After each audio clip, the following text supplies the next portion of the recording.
Hey Tanner, I want to start off this video by saying how proud I am of you for your performance at the recital. You did amazing.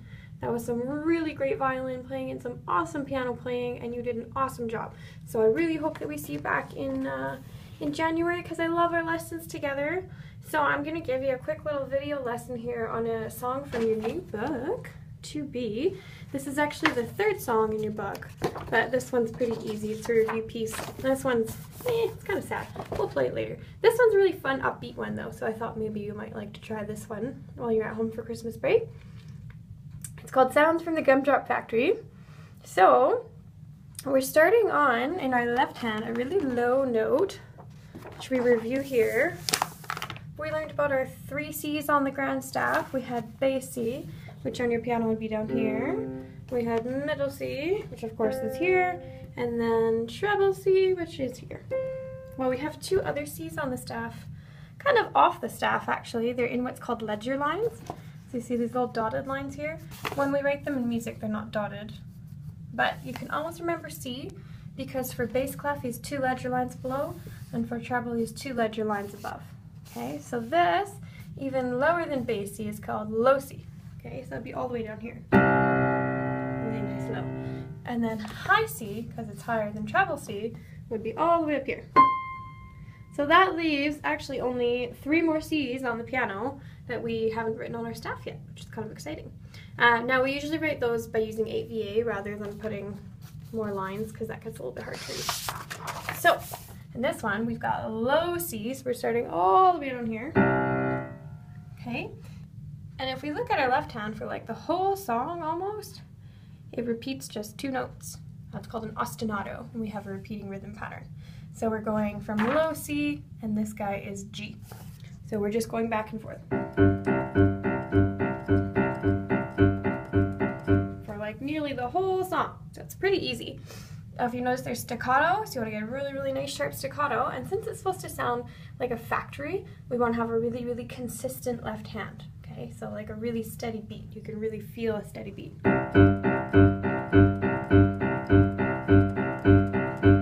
Okay, when we get all the way to the end, that's the only time things change. So now if we look, the only difference between these guys and these guys is the sharp sign. So that means you're going to take your hand and move both fingers up a half step, so we land on C sharp and G sharp.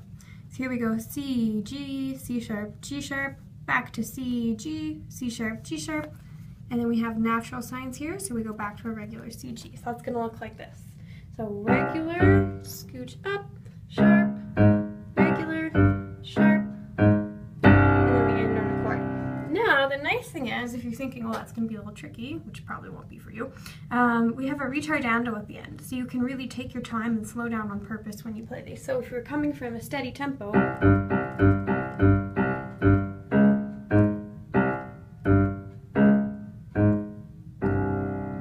really slow it down, which sounds kind of cool. It's almost like your machine your factory is all closing up for the day. Okay, so that's our left hand.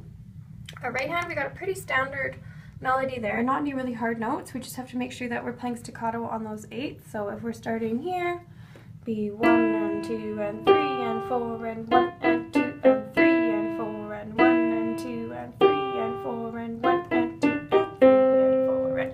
So if you heard the difference between these 2 measures, these are both E's, these are both G's. We start the same, F, E, D, but then here's where it gets different, because in right hand we go to a C, we keep going down, whereas the second time we go back up and then down. This time we go down and up.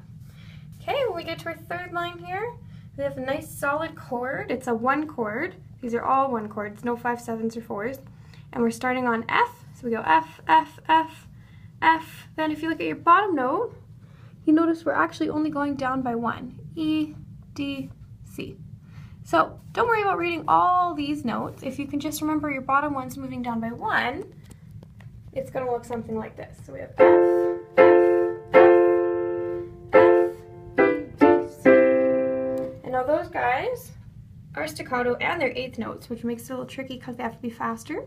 So the secret to having that go nice and smoothly for you is really, really round hand shape, curved fingers, and you're going to lock your hand in, like lock the muscles in your hand, make them really stiff like a claw. Now it's hard because we want a stiff hand but a floppy wrist. Okay, so that'll probably take a little bit of practice at home. And then our last line is just the same as up here. We just slow it down a little.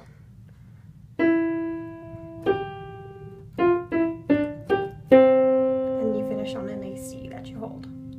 Okay, so give that guide a try at home if you feel like playing piano over your Christmas break. It's a really fun song when we put it all together, and we will see you in January. Merry Christmas!